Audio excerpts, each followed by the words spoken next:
नमस्कार मंडळी, मी आज जाणार आहे माहेरी म्हणजे आईची ओटी भरायला जाणार आहे. आईची ओटी म्हणजे अधिक महिना म्हणजे धोंड्याचा महिना. म्हणलं आता घरची कामं पटापटा करून घ्यावं ती आणि मग आपण माहेरी जायचं. चला मी आमच्या माहेरी तुम्हाला घेऊन जाते. तिथं गेली तर काय, माझ्या बहिणी येऊन माझी वाट बघत बसल्या होत्या.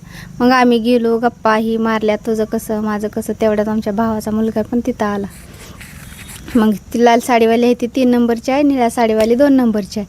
मग मला विचारायला लागला तुझं कसं माझं कसं. मग आम्ही सांगितलं माझं बी चांगलं आहे, तुझं कसं. तर म्हणले माझं पण चांगलं आहे. बरं बाळ. पाठीमागं तिची मुलगी आणि एक माझी छोटी बहीण बसली होती. मग आम्ही अशाच गप्पाही केल्या. मग त्या निळ्या साडीवाल्या बहिणीला विचारलं तू बारामतीची आहे, कसं आहे गं तुझं. तर म्हणले माझं व्यवस्थित चाललं आहे. 2 वर्षातून आमच्या भेट झाली. तर आमची लाडाची वहिनी आम्हाला सरबत घेऊन आली. सरबत मग सगळ्यांनी सरबत ही घेतला. सरबत पेत आम्ही गप्पाही मारल्या. आमच्या त्या 2 बहिणी तर लई भांडणं करायच्या पाठीमागं कालवा, आणि 3 लई चालला होता त्यांचा गोंधळ. भावाची मुलगी होती तिथं, नुसता गोंधळ तिथं चाललेला. मग आमच्या वहिनी सरबत सगळ्यांना वाटत गेल्या. मग वहिनीशी पण आम्ही सरबत घेतच त्यांना पण गप्पा मारल्या. मी तिघींना बघून तर आमच्या घरच्यांना इतका जी खुश झालती, लय खुश म्हणजे लय आनंद झालता त्यांना. 1-2 वर्षांनी आम्ही गेल्यावर ना, मग किती 1-2 वर्षातनं जायचं म्हणजे किती आनंद त्यांना वाटला. कधीच आम्ही तरी त्यातनं बी आम्ही तिघीच आलो होतो, अजून तर तिघी यायच्या होत्या. मग तर किती आनंद झाला असता. तुम्हाला तर माहितीच आहे आपल्याला माहेरी जायची म्हणजे कसला आनंद असतो. तुम्ही पण जाता का नाही. जायचं म्हणजे काय कार्यक्रम असला तर जायला भेटतं, नाहीतर त्यांना तरी वेळ नसतो, आम्हाला तरी वेळ नसतो. असंच असतं. काय नोकरीला असते ती किंवा घरच्या अडचणी असते, त्यामुळे लेकमातीला तर जायलाच येत नाही. काय अशी कामं असली तरीच जायला येत. माहेरी गेल्यावर किती आनंद होतो. जसं तुम्ही पण माहेरी जात असाल, तुम्हाला पण माहिती आहे किती आनंद होतो माहेर घर म्हणजे. तसं मला तर इतका आनंद झालता की लय आनंद झालेला होता. अशा बहिणी, इतक्या प्रेमाच्या बहिणी आम्ही का नाही, इतक्या खूप दिवसातनं भेटलो. एकच दिवस भेटलो, पण का नाही इतका आनंद आलता का नाही आम्हाला. इतका आनंद झालता की काय करावं काय नाही. आम्ही पाक एकीमेकीच्या गळ्यात पडू ही करत होतो. परत आमची तिथे भाची हिन होते, तिला गळ्यात पडू आम्ही ते बोलायचो. इतकं खूप आम्हाला आनंद झालता. एका दिवसासाठी आम्ही गेलो, 2-3 वर्षातनं भेटलो, पण आम्हाला वाटायचं की काय करून आता काय नाही. असं बहिणींचं प्रेम असतं. मग आम्ही सगळ्याजणी बसलो. आम्ही भाजीला गवारीची शेंगी नीट केली. सगळ्या मिळून मिसळून बघा, आई 2 बहिणी आम्ही सगळ्यांनी मिळून शेंग नीट केली. इतकं गप्पा हिन मारले आम्ही की आम्हाला ती गवारीची शेंगसुद्धा नीट केलेली माहिती झाली नाही.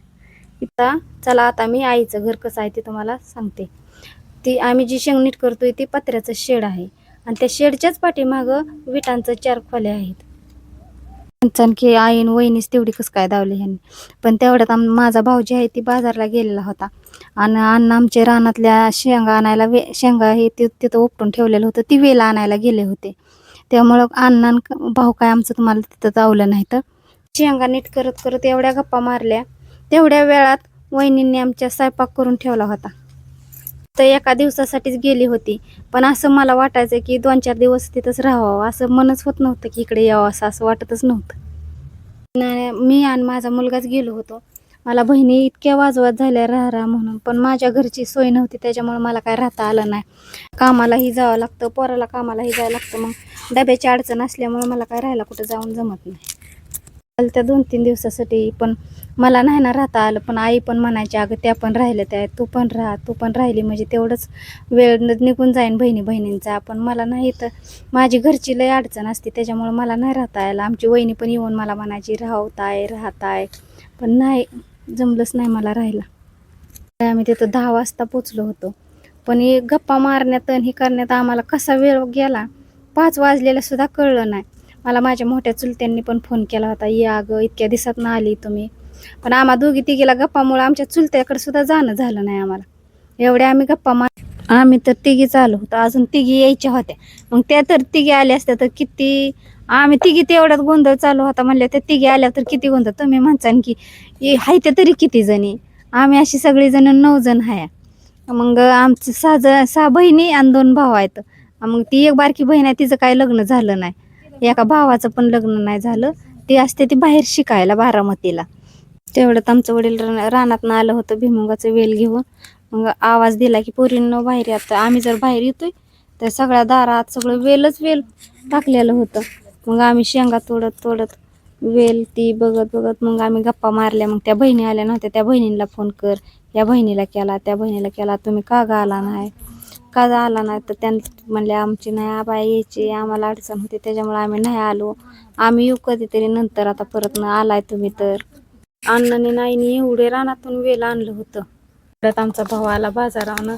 मग आम्ही सगळ्या उठून घरात गेलो आणि मग त्याच्या संग गप्पाही केल्या. बाबा किती उशीर झाला, तू बाजारला गेला होता, इतका उशीर असतो, आम्ही आल्यापासून तुझी वाट बघतोय तरी तू नाहीच आलेला, किती उशीर. मग म्हणलं मग तू आता येशील, मग येशील, 4 वाजले तरी तू येईना. शेवट तू 4:30 वाजता घरी आला. आमची तेवढ्यात वटी भरण्याचा कार्यक्रम आम्ही चालू करणार होते. त्यात नुसती आमची पळापळी चालू होती, या त्या तिथं मांडायचं पाटण हिन, आईला बोलवायचं आणि तीन. पण तेवढ्यात बारकी पोरण हिन आमच्या भावाची असल्यामुळे नुसता गोंधळच गोंधळ तिथं व्हायचा. मग आम्ही आमच्या आईला म्हणलं तू नवी साडी घालून ये. मग आमची आई नवी साडी घालून आली. मग आम्ही वटीचा कार्यक्रम चालू केला. चला आता तुम्हाला वटी भरण्याच्या कार्यक्रमाचं महत्त्व सांगते. आई आता पाटावर बसली आहे. मग आता मी आईची वटी भरणार आहे. मग आईला वटीला मी साडी, झंपरचा पीस, नारळ, केळीची फणी, मग मी आता आईला हळदी कुंकू लावते. मग तिथनं वटी भरणार आहे. मी आईची वटी भरल्यानंतर मला खूप आशीर्वाद दिला आईने, खूप खूप खूप शुभेच्छा पण दिल्या आईने मला माझ्या आयुष्यासाठी. आई, बहीण किंवा कुठली महिला असली तरी ही कार्यक्रम वटी भरण्याचा प्रेम व्यक्त करण्यासाठी केला जातो. हा वटीचा कार्यक्रम केल्याने माहेरचा आणि सासरची आपुलकी वाढते आणि प्रेम वाढतं. हा वटीचा कार्यक्रम सगळ्यांनी येऊन आनंदाने साजरा केला जातो. आई आपल्या कुटुंबासाठी आयुष्यभर कष्ट करते, त्याग करते. आईच्या योगदानासाठी परंपरा पाळली जाते. आमच्या आईला आम्ही तिघींनी पण साड्या आणल्या होत्या. मग मी पण वटी भरत होती. मग आता माझी वटी भरायची झाली की माझ्या पाठच्या बहिणीने भरली, माझ्या पाठच्या बहिणीने झाली की 3ऱ्या नंबरच्या बहिणीने भरली.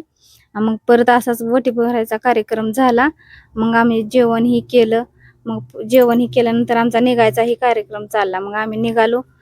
अशा प्रकारे हे आमचा वटी भरण्याचा कार्यक्रम इथंच आता समाप्त करतोय. तुम्हाला व्हिडिओ आवडला असला तर लाईक करा, शेअर करा, सबस्क्राईब करा. थँक्यू.